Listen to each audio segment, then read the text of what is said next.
Hey, thanks for checking out this podcast. Our hope is that it's an encouragement to you, that it builds your faith, that it helps you be a better leader and a better influencer in and through your life.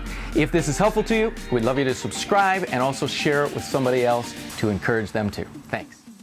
Hey, we would like to welcome you to today's podcast. Today we have Pastor Jeremy and myself, Pastor Dan, and we're excited to talk to you just about growing in your faith and continuing on your faith journey. So welcome everyone. Absolutely. Today we're talking about how to be a disciple or how to be discipled. How do we be led in a way that we would grow and grow closer to Jesus? And so today's all about people you look up to, people you follow after, relationships you have, and how to have those well and effectively. Yeah, it's awesome. And really every follower of Jesus in Scripture is called a disciple.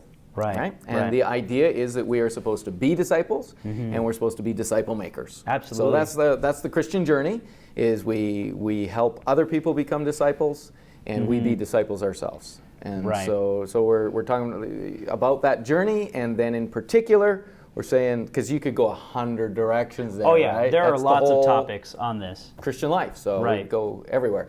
So we're going specific as to real specific. How do you get discipled by someone else, or how do you find people in your life and navigate that discipleship journey with people who are going to help you grow in your faith? Right. So, and before we dive into our three things, we want to clarify that our first discipleship relationship is between ourselves and Jesus.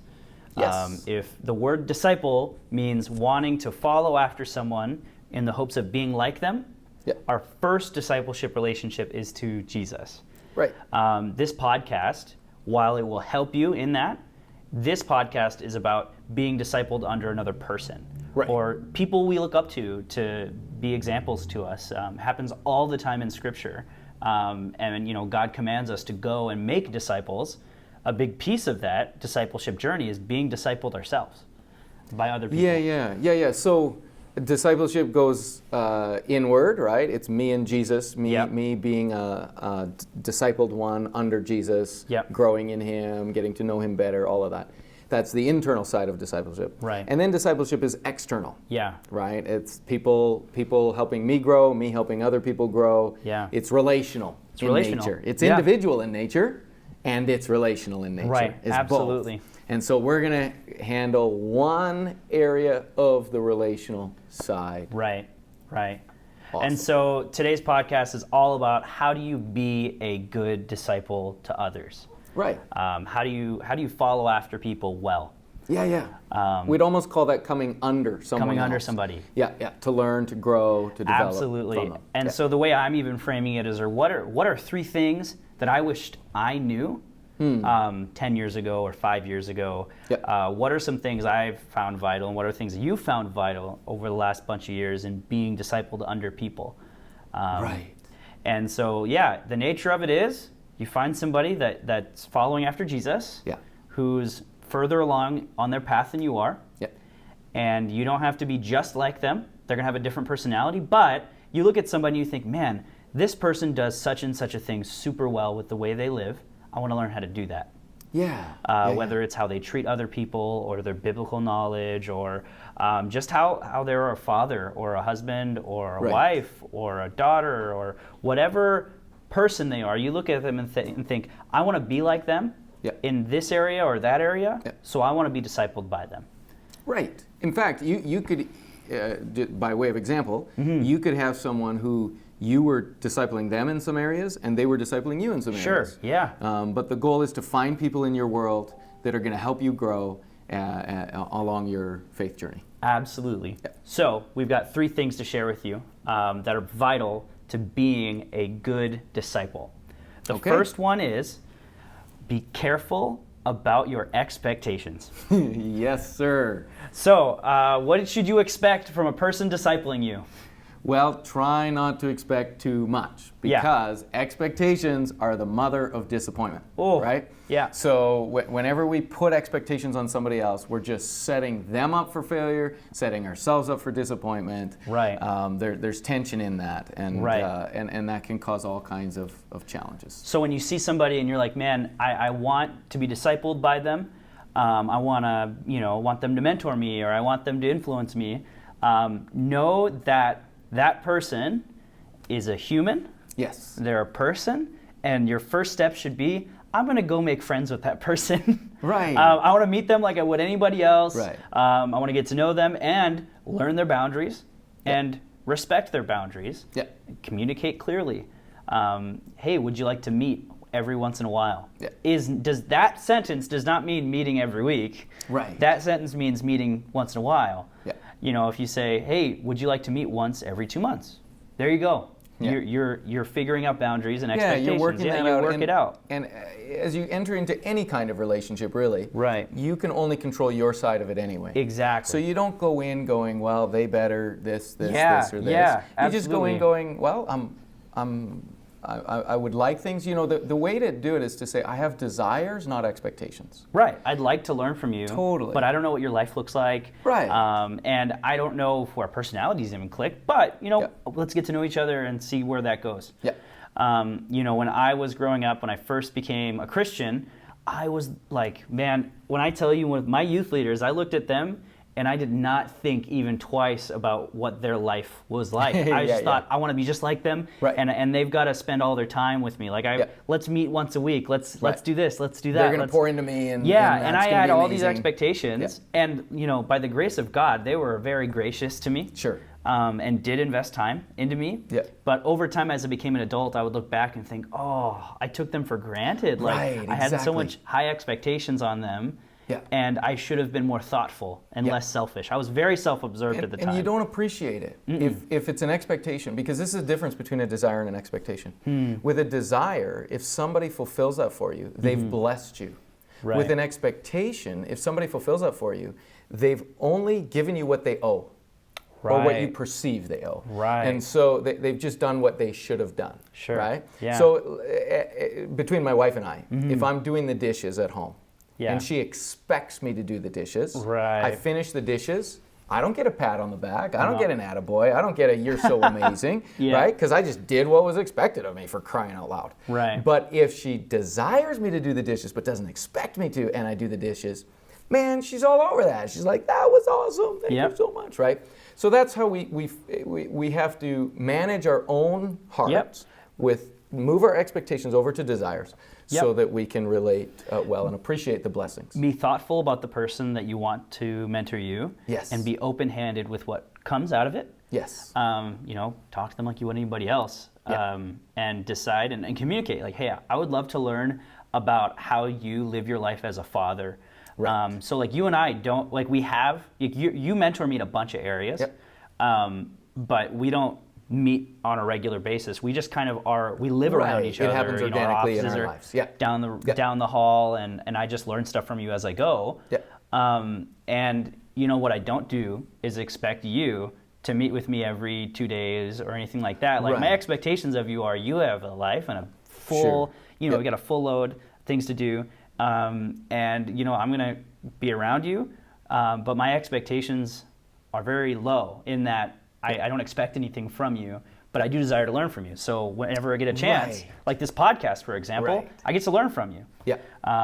And so, I think that's a good example. Yeah, and so having low expectations, high desires, however you want to say that, it doesn't mean you don't ask. Right. It doesn't mean you don't pursue. It doesn't mean you don't invite and engage.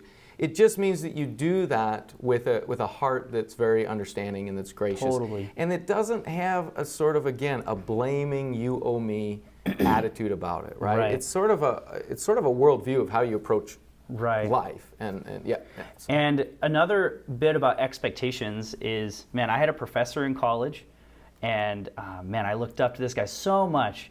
But our personalities didn't quite click, and so I ended up being really hurt because I didn't feel like he wanted to mentor me. Right. And I did have to manage my expectations from that point on and think, okay, I need to learn from this guy, but I don't think like a one-on-one mentorship relationship is going to be the deal. I'm just going to learn from him in class and based on study stuff. And then that kind of thing will pop up, and I think having healthy expectations at the get-go to not expect. A lot.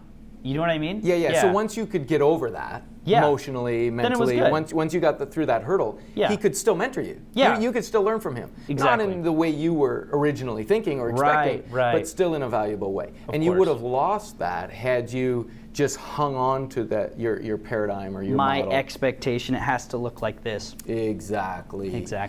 Yep.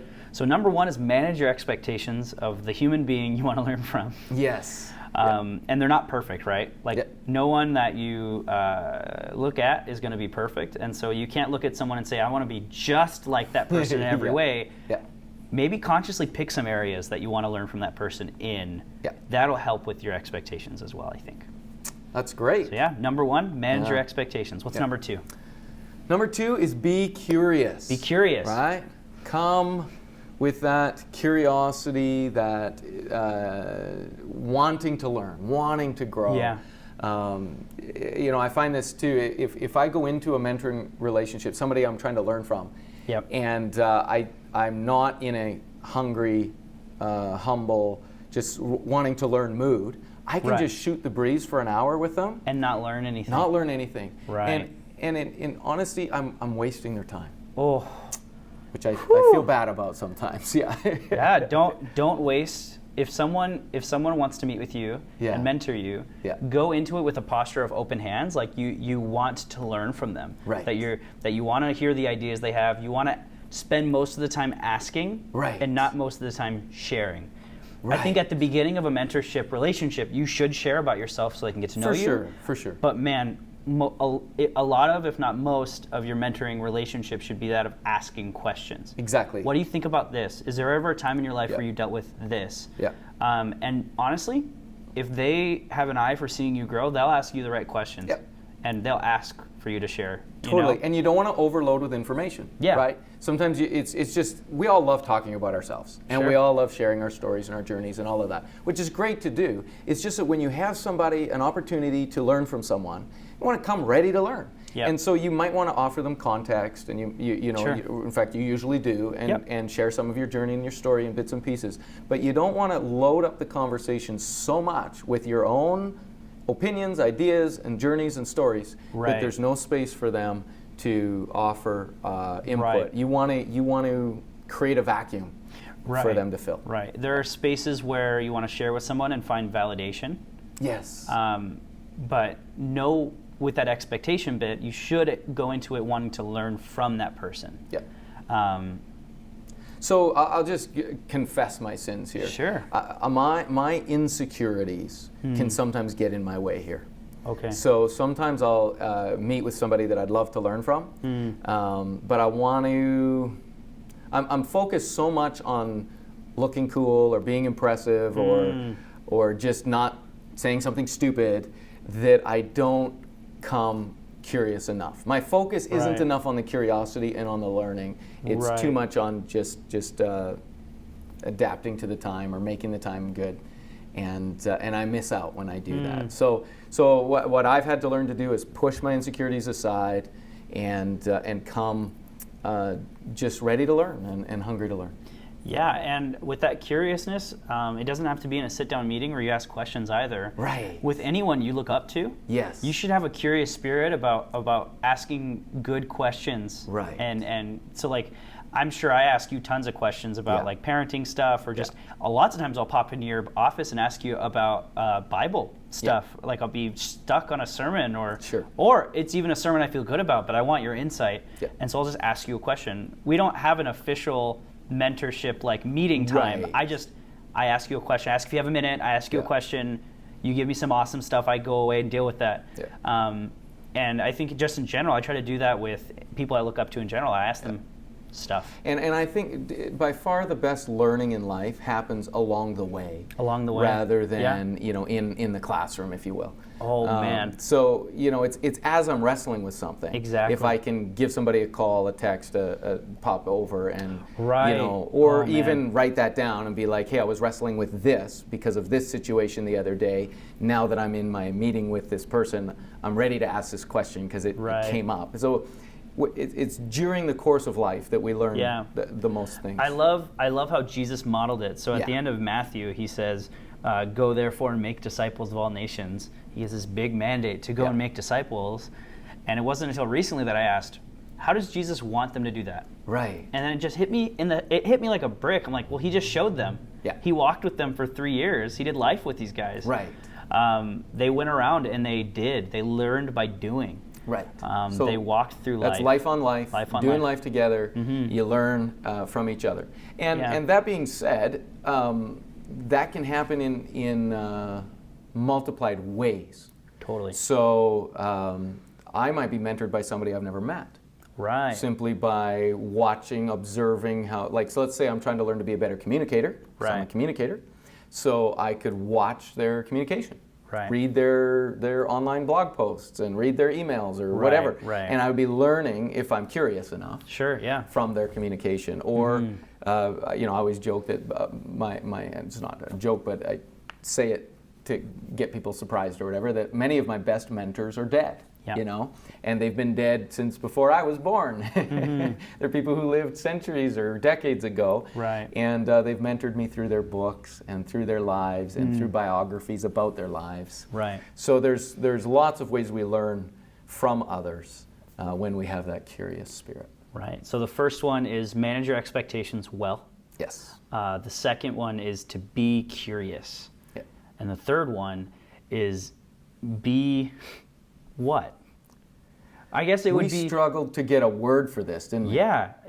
So I'm going to say this as simply as I can. The third concept is actually do what they say. Be ... Just actually do what they say. Just actually do it. So I'm so guilty for this in my, since I was 14, through my early 20s, where I would get mentors and they would give me such rich advice, and then I'd go away, go home, and think, am I really built for that? I don't know. And then I don't even give it a chance. Right. They're like, hey, wake up at 6 a.m. every day for 30 days and see where it takes you. I'm like, one day, and I'm like, this is terrible. I'm not going to do that. Right. Doesn't fit me. It's not my personality. It's not my thing. Yeah. And maybe it's not. Right. But man, your go-to should be, I'm going to try this out. Yeah. Like if I, this person I look up to. Yeah.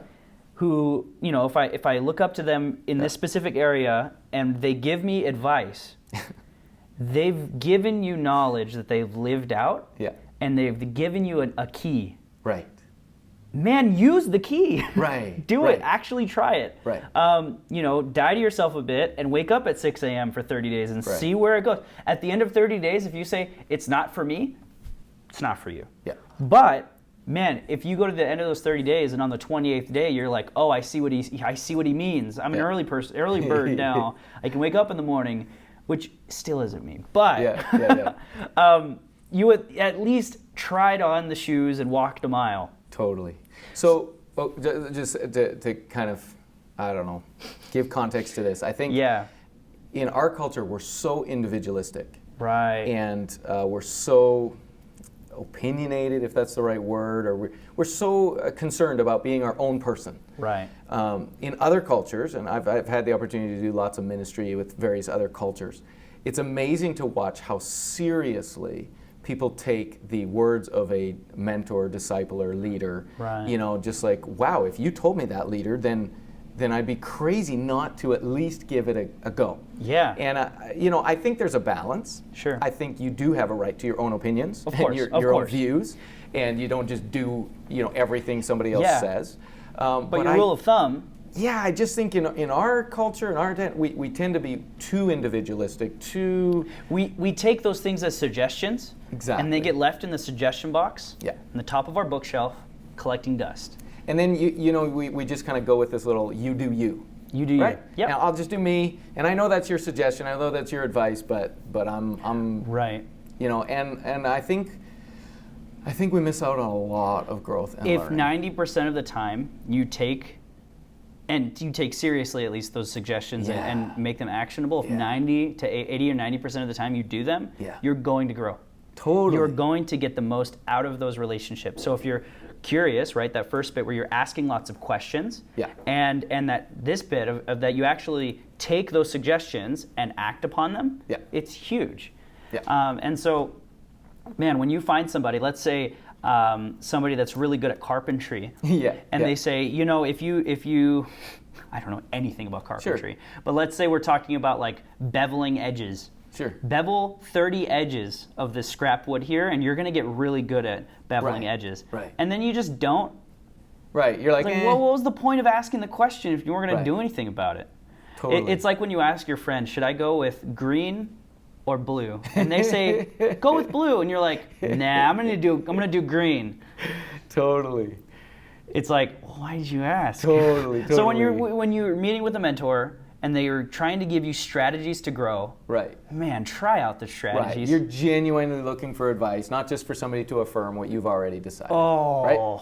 And that's I get guilty of that so many times. I'll ask my wife, what do you think about this? And she'll go, do this. And I'm like, nah. I'm the worst at it. And it's so true in discipleship relationships that we need to just act upon the suggestions or that hopefully if you have somebody that's invested time into you and they've thoughtfully said, like, maybe try this, try that. So one of my favorite pieces of advice I've heard about how a regular discipleship or a regular mentoring meeting is when you come to the next meeting, come to tell your discipler, your mentor, about one way that you applied what they taught you last time. So you're like, hey, how you doing? Good. How are you? Good. And then you say, oh, you know what you shared with me last time? I did this and this and this with that. Thanks so much. Or that helped. Or I found this part of it useful.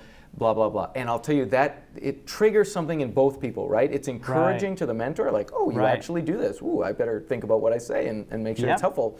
But it also triggers something in you that you go, and I'm listening in such a way that I'm thinking that about in a sense this being is some actionable. affirmation that you might be looking for, and that your efforts are leading towards something tangible. Totally. That's awesome. I love it. Yeah, and so those are 3 quick ways that you can look at the relationships you have in terms of people that influence you and make them effective. And so the first one is manage your expectations. Realize that they're human with boundaries, with lives and capacities, and have grace for them. Right. 2 is be curious.